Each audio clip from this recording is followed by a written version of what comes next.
Kita nggak bisa melihat saudara dekat kita yaitu jin. Nah, ini kalau kita itu diberi kemampuan untuk bisa melihat jin kiri kanan depan belakang itu ada jin itu malah ribet, malah bingung itu susah. Karena konon itu jin itu maaf ya jin. Nah di sekeliling jenengan itu ada jin. Nah, barangkali ya ngurungok nih. Pak, saya minta maaf dulu itu. Yun sewu. Jin itu tampilannya itu dibanding kita itu lebih menarik kita. Jadi kalau kita melihat jin itu ya tentang ngeri, medeni. Untung kita itu tidak bisa melihat jin.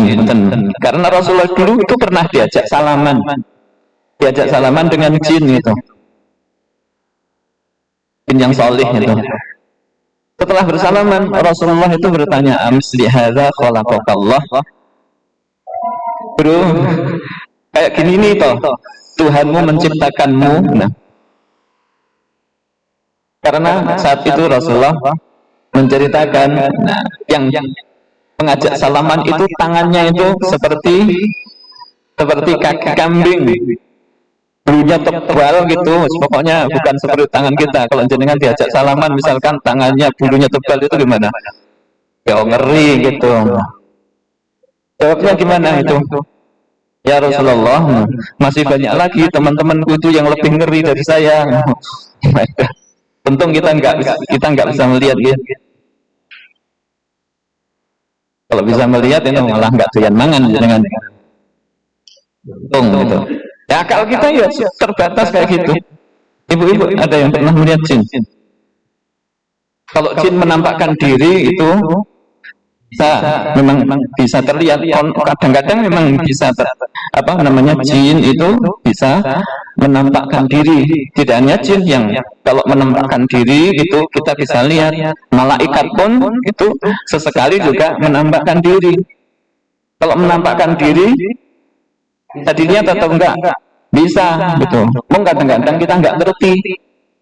Karena dulu pernah terjadi zaman Rasulullah itu ada malaikat datang menampakkan dirinya. Itu kelihatan.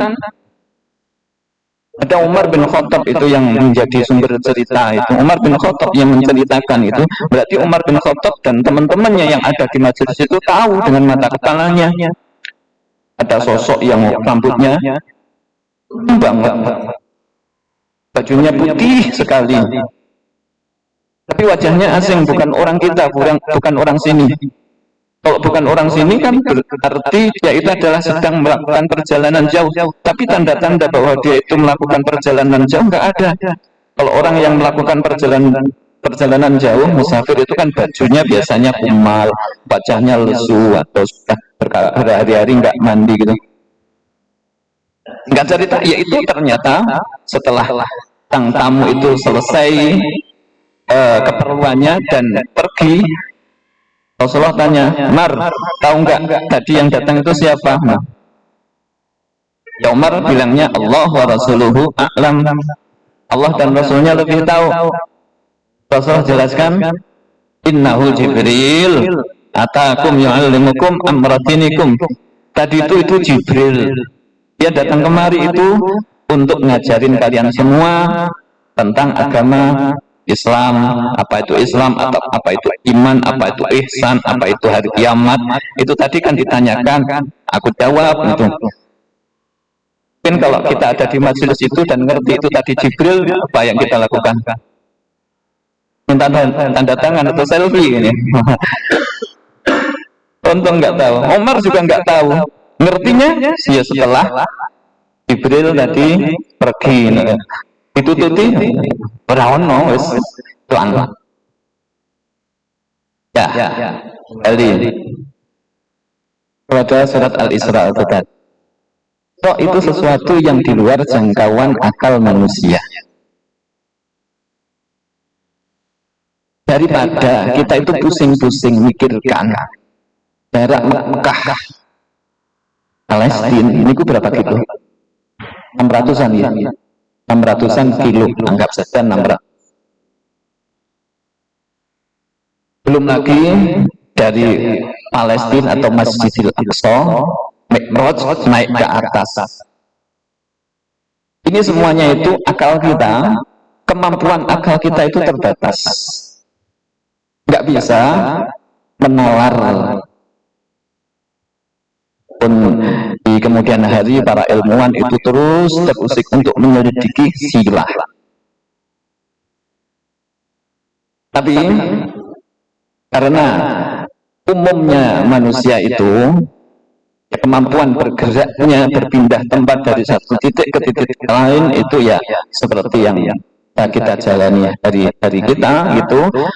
Kok bisa Nabi mengaku melakukan perjalanan dari Mekah ke Masjidil Aqsa dalam tempo tidak dalam semalam, lebih singkat dari waktu malam yang dialami.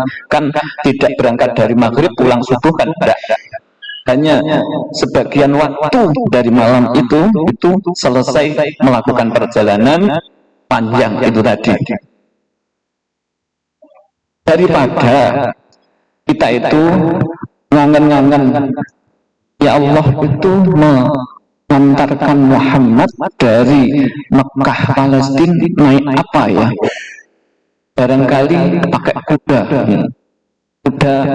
yang jelmaan malaikat gitu. Kita mencerna seperti itu atau mempunyai bayangan yang lain,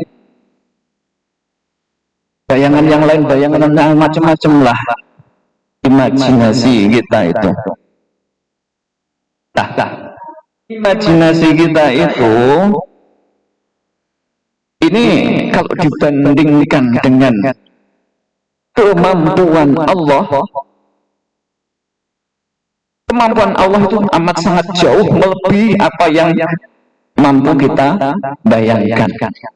Sehingga bayangan kita barangkali naik kuda, barangkali naik ini, barangkali naik ini, kemungkinan salah besar pendak, besar sekali. Kalau kita misalnya membayangkan atau punya pendapat itu Rasulullah itu naik kuda dari malaikat atau malaikat yang menjelma dari kuda itu. Terus itu pikiran kita, ya. Seolah-olah kita itu hanya bisa, akal kita itu hanya bisa memikirkan berarti untuk memindahkan Muhammad dari Mekah ke Palestina saat Isra itu, ini Allah mampu dengan cara bikinkan kuda. Padahal kemampuan Allah apakah seperti yang kita pikirkan? Amat sangat jauh dari apa yang kita pikirkan. Berarti pikiran-pikiran kita itu tidak seperti yang kenyataannya Allah mampu. Kalau gitu ya sudahlah, pikiran-pikiran kita, imajinasi kita itu tidak pas dengan apa yang sesungguhnya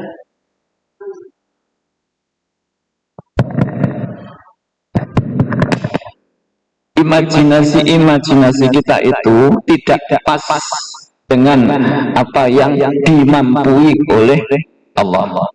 Nah, kalau gitu ya gimana? Ya sudah, maha suci Allah dari bayangan yang kita bayangkan. Kalau bayangan kita itu Allah memindahkan Muhammad dengan kuda itu, ya ini kalau nggak cocok ya sudah. Allah itu tidak hanya seperti itu. Allah jauh lebih kekuasaannya jauh lebih tinggi dibanding hanya apa yang mampu kita pikirkan. Mula awal dari surat Al-Isra itu diawali dengan tasbih subhanalladzi, maha suci zat, maha suci Allah. Itu semangat yang harus kita bangun pada diri kita. Jadi manusia kita semua ini, orang mukmin ini selalu mendapatkan fasilitas atau kesempatan mendapatkan pertolongan dalam bentuk yang tak terjangkau akal kita. Ini harus menjadi pemahaman. Karena Rasulullah ini juga mendapatkan pertolongan, yaitu dalam bentuk Isra itu tadi, yang mana Isra itu tak pernah dibayangkan oleh Rasulullah, sesuatu yang tak masuk akal. Ya, kita harus seperti itu juga. Kita sebagai orang yang beriman ini harus tetap mempunyai keyakinan bahwa banyak pertolongan-pertolongan yang bisa diberikan oleh Allah kepada kita semua dalam bentuk yang tak terjangkau akal kita. Dan sampai kita hanya membayangkan Allah itu hanya memberikan pertolongan dengan sesuatu yang hanya masuk akal di kita itu. Allahu qadirun ala kulli syai'in atau Allahu ala kulli syai'in qadir. Nah, inilah salah satu semangat yang dari sisi lain, maksudnya selain tema sholat itu yang selama ini kita tetap pertahankan untuk kita angkat. Ini selain itu, dari surat Al-Isra ini harus menjadi tradisi kita untuk terus-menerus bertasbih. Karena isyarat yang dibawa di dalam surat Al-Isra itu diawali dengan tasbih itu tadi. Selain tasbih apa? Kita juga bisa menangkap satu isyarat lain selain bacaan tasbih yang harus menjadi tradisi kita sehari-hari. Jangan sampai kita itu hanya membayangkan Allah itu hanya sejauh apa yang kita bisa nalar gitu. Allah itu mampunya membantu kita itu ya seperti yang kita bayangkan saja. Nah, kita harus menjadikan bacaan tasbih ini selalu mempunyai keyakinan bahwa Allah itu maha kuasa, kekuasaan Allah itu tak terbatas gitu, tak terbatas dari kemampuan akal kita. Itu yang pertama, itu dengan kita ekspresikan dalam bentuk tasbih.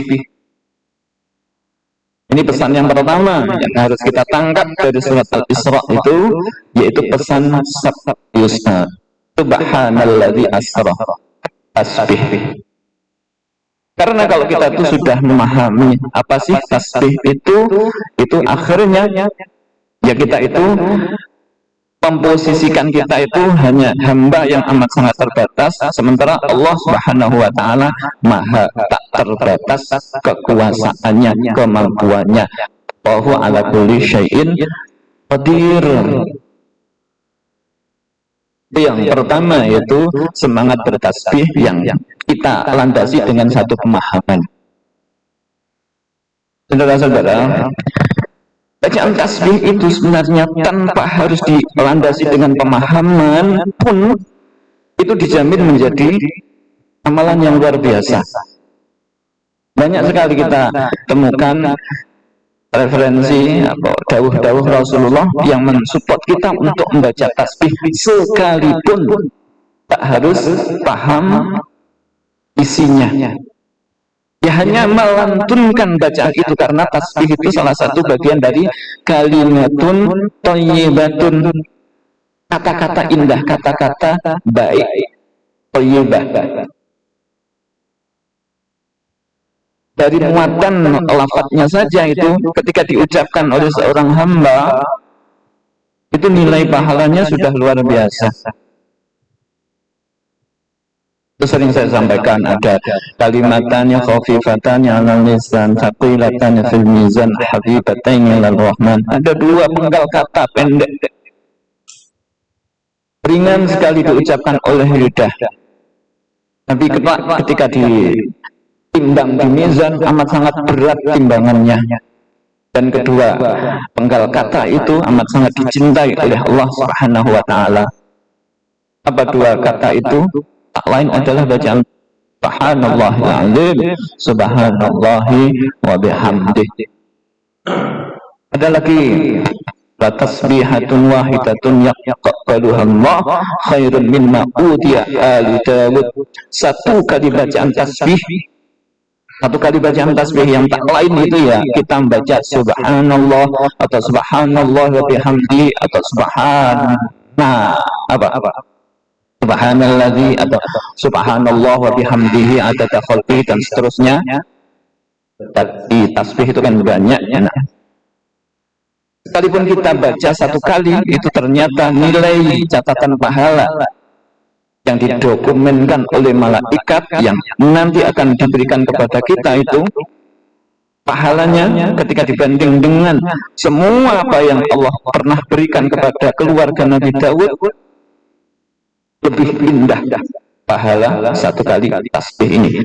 Apakah membaca tasbihnya itu harus didasari pemahaman yang jelimet gitu? Tidak harus. Ya hanya sekedar membaca tasbih saja selesai. Ada lagi masalah tasbih lagi. Man halahul lailu an yukabidahu au bukhlun fil mali an yunfiqahu au jubnun fil atuwi an yuqatilahu fal yuksir subhanallah wa bihamdih. Siapa saja yang waktu malamnya terasa berat olehnya untuk melakukan sholat, atau siapa saja yang rasa iman ke hartanya, pelitlah gitu. Siapa saja yang rasa pelit, karakter pelit masih dimiliki dan itu memberatkan dia, menghalang-halangi dia untuk menginfakkan hartanya, atau ketika seseorang itu masih mempunyai penyakit penakut seperti musuh yang menjadikan dia berat atau hal itu menjadi penghalang untuk menghadapi musuhnya, berjuang di jalan Allah, ketika dia masih terberatkan dengan waktu malamnya karena capek atau karena apalah itu sehingga dia itu terhalangi untuk sholat malam, dia masih mempunyai karakter pelit, ketika dia masih mempunyai karakter penakut sehingga dia terhalang untuk bisa meraih pahala sholat malam, terhalang untuk meraih pahala infak, terhalang untuk mendapatkan pahala jihad fisabilillah, maka hendaknya ya memperbanyak membaca subhanallahi wa bihamdih. Dalam hadis yang ini itu redaksi yang direkomendasikan Rasulullah, subhanallahi wa bihamdih. Atau kalau kita pakai yang redaksi lain boleh pun enggak apa-apa, masih satu makna tasbih.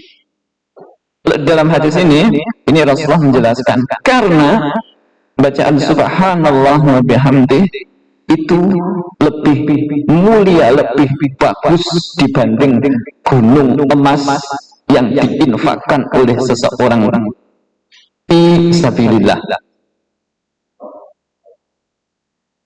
Ini isyarat yang dimuat di dalam surat Al-Isra ayat pertama. Ini harus kita tangkap. Jadi jemaah rahimakumullah, saudara-saudara kaum muslimin, mudah-mudahan pertemuan kita kali ini ada sesuatu yang langsung kita amalkan, itu kalau mengikuti hadis yang madhalahul lailu dan seterusnya itu tadi, tasbihnya subhanallahi wa bihamdih pun apa nggih Bu? Yang bernama tasbih yang kita bisa tangkap dari awal surat. Lainnya apa? Langsung saja sampai ke bagian terakhir ayat pinter Al-Isra itu 100 pinter surat Al-Isra ini 100 lebih 111 nih. Di ayat yang terakhir ini harus kita tangkap juga pesan yang terserat di dalam ayat terakhir surat Al-Isra. وقل الحمد لله الذي لم يتخذ ولدا ولم يكن له شريك في الملك ولم يكن له ولي من الذل وكبره تكبيرا. Ini enggak dipesankan oleh Allah kepada Rasulullah karena teksnya wa kul bacalah kan pikirkan iritkan apa alhamdulillahil dari sini kita bisa nangkap satu tanda selain memperbanyak kita membaca alhamdulillah malahnya enteng-entengan aja, dan itu enggak usah yang apa namanya amalan yang berat-berat. Ya boleh mengajak untuk melakukan amalan yang berat-berat itu kalau dikerjakan ya. Kalau kiranya ngajak yang berat-berat tapi enggak terlaksanakan, ya wis enteng-enteng aja. Kalau yang mau berat ada loh Bu. Ada yang mau berat ada. Ya surat Al-Isra ini nih. Nah, ini ada dalam satu hadis yang sahih itu. Rasulullah itu membiasakan sebelum tidur membaca Al-Isra. Dan tidak hanya Al-Isra dan apa? Az-Zumar.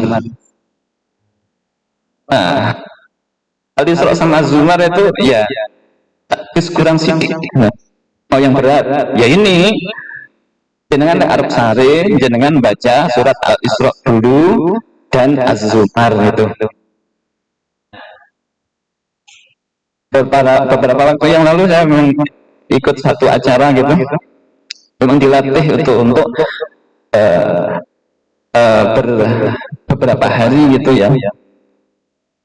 Untuk apa namanya mengamalkan itu ya, cara apa namanya mukhayyam Al-Quran itu. Ini setiap malam sebelum agenda tidur yang baca surat Al-Isra sama Az-Zumar itu. Ya, diharapkan nanti setelah selesai acara ketika sudah pulang ke rumah masing-masing bisa diamalkan itu. Ya sekalipun mungkin disiasati gitu.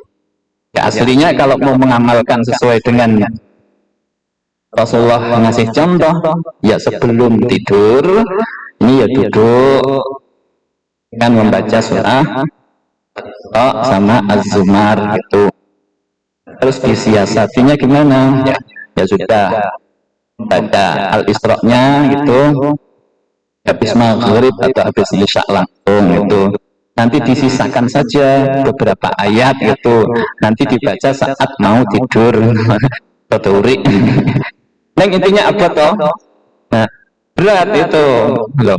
Misalkan bisa mengamalkan itu sepekan sekali, udah luar biasa.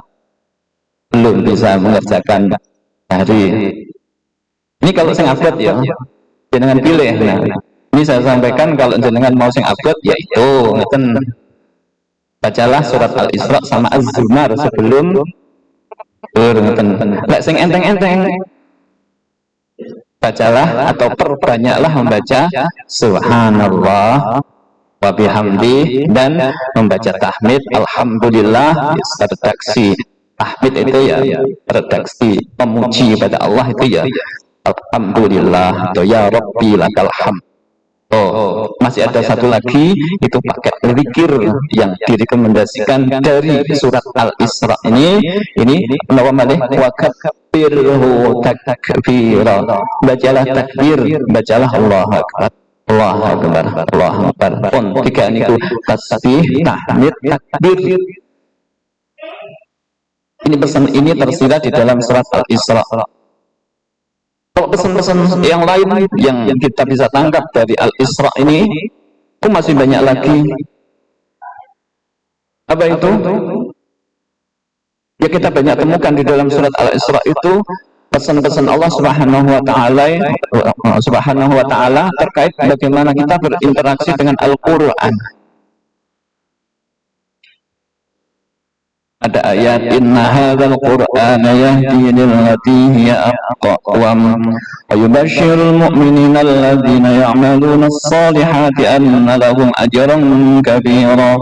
Di ayat 8 ada lagi wa idza qara'tal qur'ana ja'alna bainaka bainal ladzina la yu'minuna bil akhirati hijaban mastura wa nunazzilu minal qur'ani ma huwa shifaa'un wa rahmatun lil mu'minin wa la yazidul zalimina illa khasara. Ada lagi ayat illa rahmatan min rabbika inna fadlahu kana 'alaika kabira inna fadlahu kana 'alaika kabira wa yaquluna subhana rabbina in kana wa'du rabbina la maf'ula wa yakhruna lil azqani yakuna yaziduhum khushu'a wa yakhruna lil adqan yabkuna wa yazituhum khushu'a. Ini ayat-ayat yang itu tadi yang saya bacakan. Ini semuanya memberikan sinyal agar kita itu mempunyai hubungan erat dengan Al-Qur'an. Ini surat Al-Qur'an ini. Yang enteng yang tadi yang saya sampaikan. Yang tersirat di dalam awal surah Al-Isra dan yang terakhir yaitu kita perintahkan untuk memperbanyak bertasbih, bertahmid dan bertakbir. Karena dari situ kita mengharapkan Allah memberikan pertolongan kepada kita dengan cara yang tak terjangkau akal kita. Kalau kita itu membayangkan pertolongan atau jalan keluar yang kita dapatkan itu hanya sebatas yang mampu kita akal, yang mampu kita nalar, ya pilih-pilih toh. Misalkan yang pangapunten, ada keluarga kita yang sakit, yang kita bayangkan, yang namanya sakit itu, ketika mendapatkan jalan keluar pertolongan dari sakit itu adalah dengan mendapatkan uang yang cukup untuk bisa bahkan untuk berobat dan telah menemukan obatnya, sakitnya sembuh. Itu kan akal kita. Akal kita paling mampunya menjangkau itu yang namanya masalah sakit, jalan keluarnya kalau ada uang dan ada obat, dan kalau sudah dipakai obatnya terus sembuh. Ini mau linear dengan akal kita. Nah, kalau Allah menghendaki, Allah memberikan sembuh dari cara yang tak masuk akal, wis pokoknya enggak pakai berobat tiba-tiba sembuh, mungkin apa enggak? Ya mungkin. Nah, itulah yang kita harapkan. Selain kita itu tak mengecilkan nilai ikhtiar, itu tetap kita itu mengharapkan Allah memberikan pertolongan kepada kita itu dalam bentuk pertolongan yang tidak terjangkau oleh akal kita. Dan partai jenengan itu menginginkan besok itu meraih 10%. Nah gitu. Itu ternyata yang terjangkau itu tidak hanya 15%, tapi 25% itu. Padahal akal kita itu kalau untuk meraih 50% itu jenengan harus menyapa orang di sekeliling jenengan itu. Nah, itu sudah didata dengan cara itu jangkauan akal kita. Kalau Allah menghendaki, nah ternyata nanti hasilnya itu tidak hanya 15%, itu kan otomatis sesuatu yang di luar jangkauan akal kita. Dan itu bisa, apakah itu bisa? Amat sangat. Ya kita saranai saja gitu. Dan memperbanyak cara lain ini tadi bertahmid, bertakbir.